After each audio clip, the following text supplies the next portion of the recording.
Moi, this is Chris. And this is Pi. We're from Lord of Lost and we're here in Tampere, opening up for Iron Maiden tonight, and you're watching Chaoszine. Enjoy.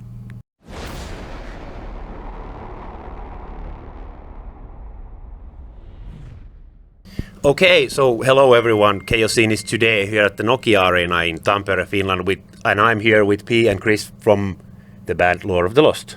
How are you? Moi. We're fine. We're like, I mean, how could you be not fine? We're playing with Iron Maiden again, and it's not the first time. We've done that last year in 16 countries, 18 shows, but not Finland.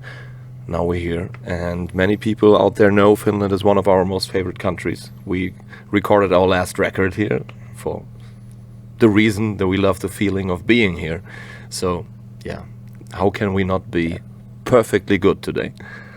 So, as you said that you have played with Iron Maiden before. Yeah. So, obviously they're one of the biggest bands in the world. So, have they been an influence to you in any way? Obviously your music is way different. Yeah.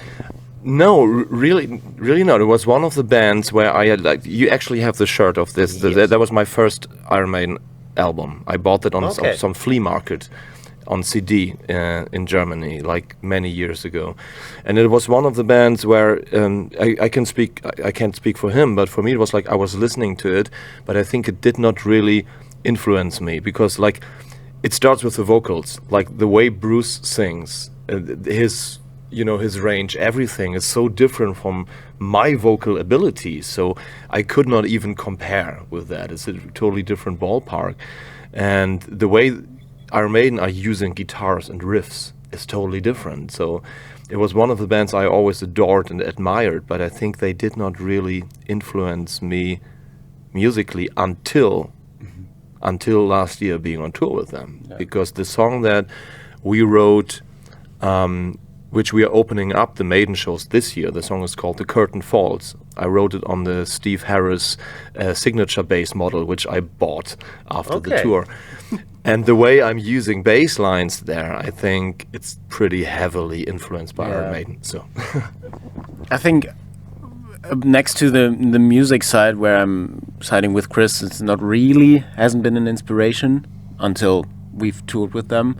But what was an inspiration was their whole attitude to go about things, and that's not only the band, that's also the crew.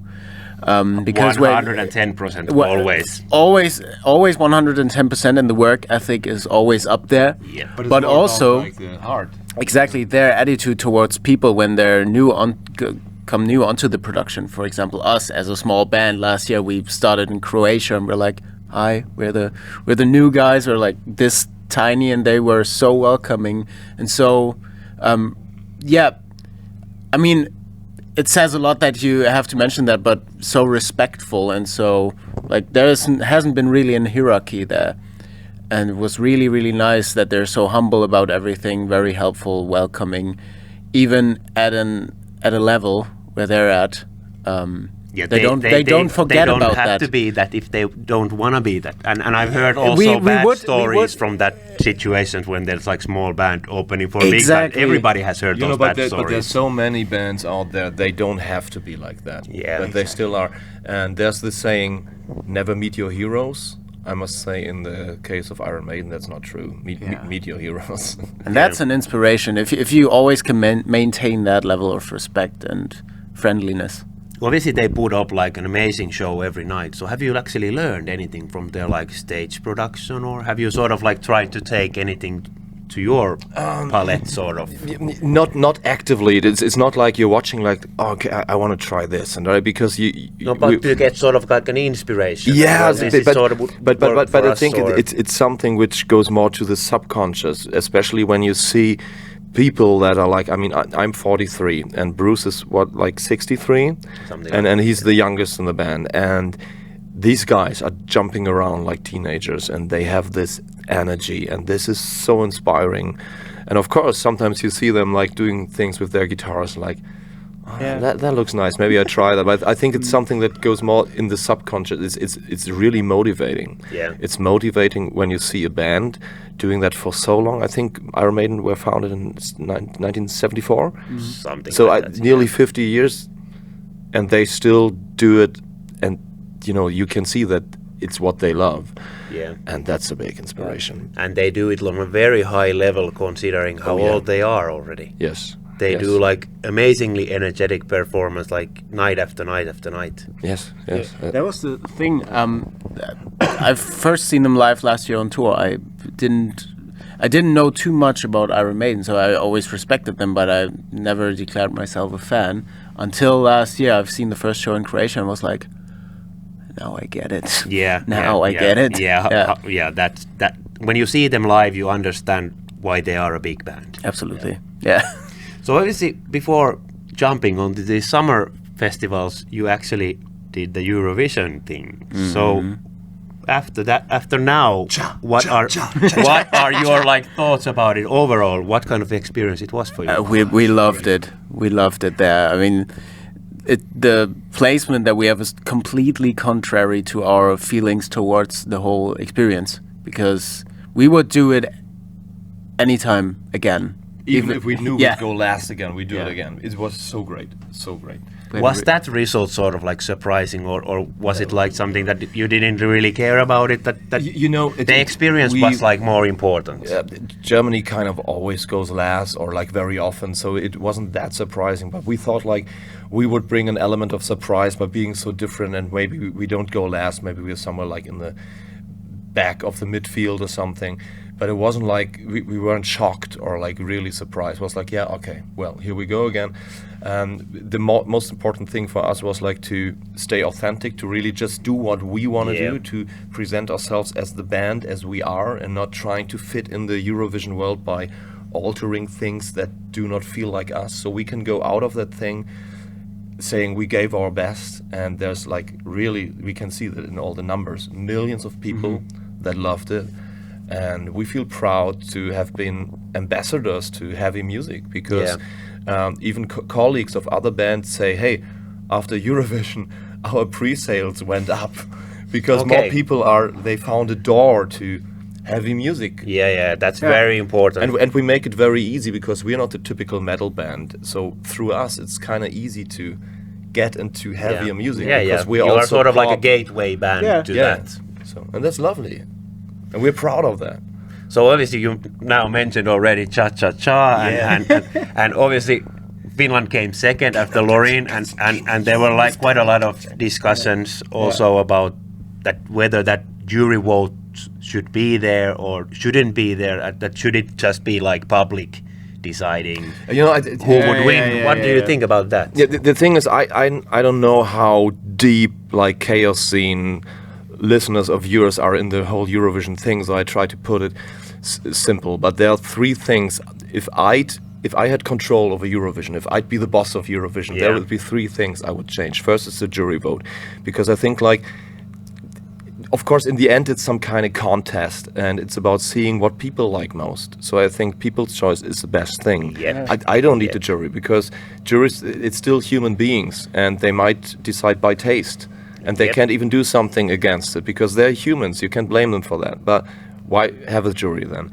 Second thing, there is this concept of the so-called Big Five. It's the 5 countries that, mostly like put money in the contest and stuff. Germany is one of the Big 5, so you go straight into the finals. And it feels kind of unfair, because you don't have to fight for it. So it puts you in a bad place, like from the outside, like when you're one of the Big 5. It should be equal. Yeah, then of course you're one of these countries, like, oh, those guys haven't deserved it.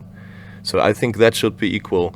And the last thing, I would like to have a different point system, because the thing is, there's 26 countries, but always just 10 first get points, like in Formula 1. So if there's points for everyone, then you would actually see the actual result. You're probably true on that. And like that is when, and I don't try to find excuses for being last, not at all. I'm just saying, like, if you get like 3 times 12 points from some country, and 23 times nothing, you're higher in the ranking than going on place 11 for all the other countries, but you get 0 points all the time. That's very so true. it's not. Was ist das, wenn du? I'm searching for the word.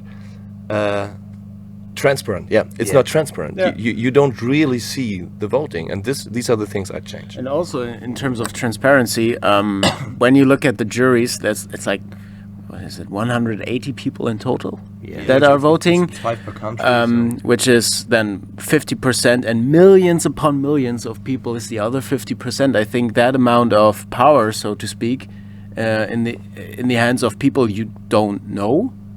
I didn't even know the Finnish jury. Exactly. And I'm a music journalist for 20 and years. I was like, who are these people I'm not deciding Finnish votes? I'm not saying I mistrust them, but I find the concept, so as Chris, I find it questionable. Yeah. But let me explain one thing why you don't know the jury before. And you just know it after, because they don't want people to know it before. So someone goes like, "Hey, here's some money, play." Yeah. But I would consider them in Finland at least to be some kind of like well-experienced music journalist. Yeah, but they were just like some random people. I really? only knew 1 out of 5. Or, So for me, that that's was what like, you meant. who Okay, are yeah. these people? That how can they decide the points if they are not like professional journalists? Yeah, I got it. Yeah. So that was sort of like my I thought. focus on it. Okay, I thought you didn't know. Yeah. Okay, now And I obviously get it. you guys covered Cha Cha Cha. Yeah. And I must ask that what kind of experience it was to sing in Finnish? Because that's rather difficult language to do. I had a little experience before, because we did a Finnish version of the chorus of Blood and Glitter together with Saku of Turmion Kettila. Yeah, Saku is a good friend of mine. So I kind of tried it first, and it was hard, but I think it wasn't that hard because we're German, and German language also is kind of hard. I think I think with all the raka-taka-taka, we have these kind of things. I think it would have been harder for an English or American person to pronounce the Finnish. I've seen different kind of versions online, depending where you are living. And obviously, it's very difficult song to sing. Yeah, it's so fast, like it's got all these things like very, very quick. So I went line by line. I was listening back to the original of Kärja, and then listening to me, listening to him. So it took me like 3 hours for the main vocals of the songs. Yeah. And before I went into the edit and the backing vocals, I sent a rough demo to Saku from Turmion Kettila and some other friends of mine from Finnish bands. It was like, how cringe is it? And they said like, it's fine. We can hear you're German, but it's fine. It's okay. So I was like, okay, thanks. So I dared to then do all the backing vocals, and then I showed it to the guys, and they were like, what? You sound like... Sound completely different in a way. His timbre and his voice was different one. But it sounds good. It sounds good. Thank you. And it was a lot of the energy, like...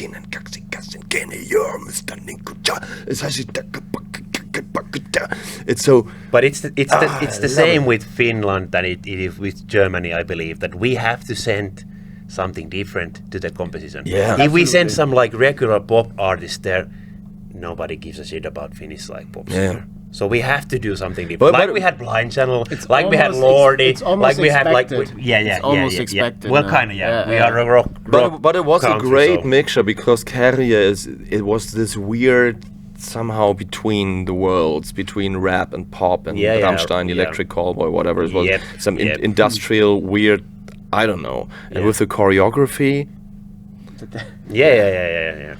Did you know that it was a coincidence that he had those green? No. It was supposed to be something different. Oh, really? Yeah. It was some kind of like dress rehearsal or something, and somebody had them with him, and he was like, "Let's try it on," and he was like, "Oh, okay, that's gonna be in." It's a happy but accident. it happened by accident. I love that. Yeah. Okay.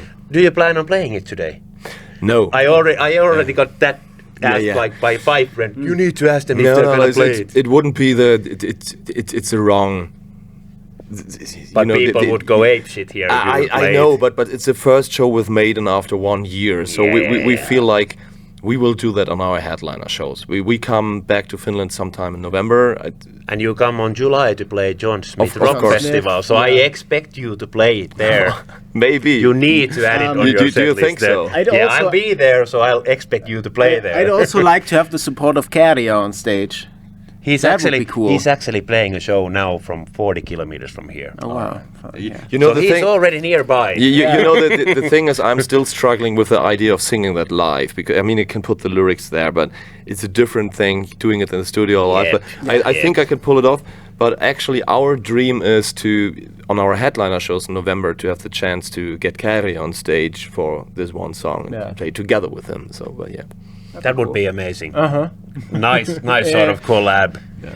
So there has been quite a lot of talking now recently about like having backing tracks on live shows. Oh, What?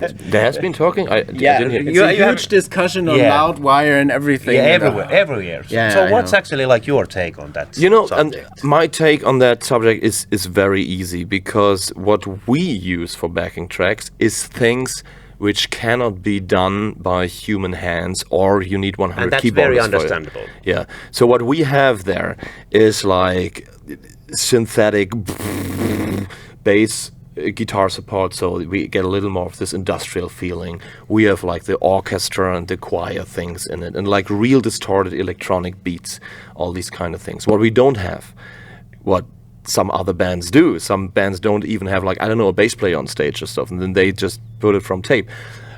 So what we don't have is like a bass guitar or guitars. What we have in there, like for all this backing vocals thing, because some go with like, you hear the singer like a million times, we have it like very mumbly, like that. So in case my voice breaks or something and I need a little bit of keynote support, you can fill that. And I actually have it very loud on my in-ear, so it helps me to, when I have a shitty mix, to get the tone, or if I forget the lyrics, so I actually hear myself there, but it's not really out there.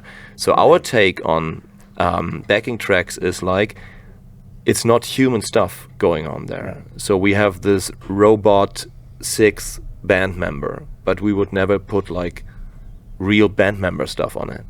But So- that's sort of like very understandable, that it sort of like fulfills your sound live. Exactly. Obviously, there's other bands, apparently, I don't know for sure, that puts full instruments on tracks, and they are basically doing a playback show. What I think is very tiring about that whole discussion is that the first reaction always is hateful. There's a lot of hate. Initially, it's always black and white. Either you have to be very true and use no backing tracks at all for anything, no click, oh, the good old days, blah, blah, Did you blah. know that there was a German festival which was titled something like "No Backing Tracks" or something? really? And to go down that path of That went quite extreme. to me, that's very tiring. And I think when you look at the overall sound of bands, for example, also us, we'd be a lot of people on stage if we would play everything live.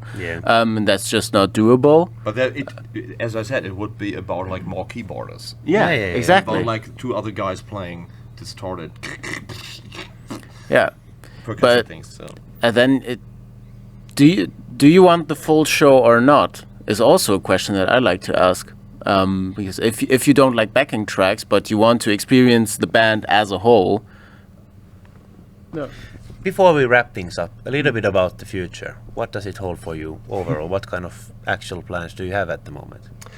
Right now we're planning what kind of record we will be doing next, because after Blood and Glitter being so glam rock and so colorful, and we love the contrast, so we're planning something very dark, not necessarily super heavy, but something with a very dark feeling. So we're talking about that a lot.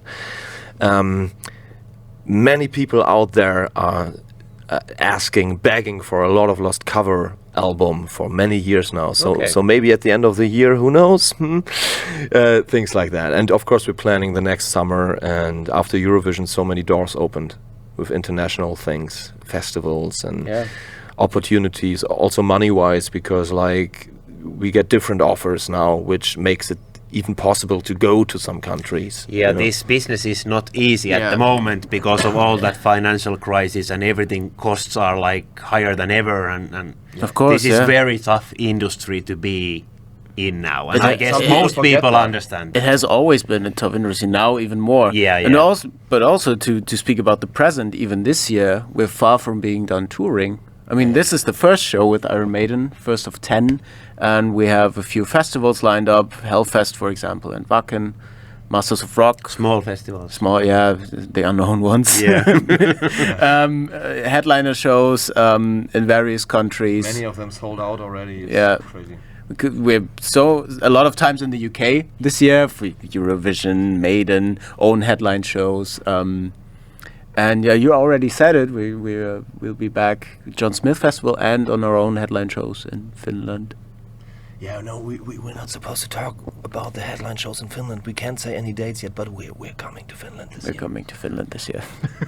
Thanks a lot, guys, for the Thank you. chat, and all the best for the tour as well as for the future. Anything you want to say as a closure to the Finnish fans? Cha, cha, cha, cha, cha, cha, cha. Kiitos. Thanks. Thank you.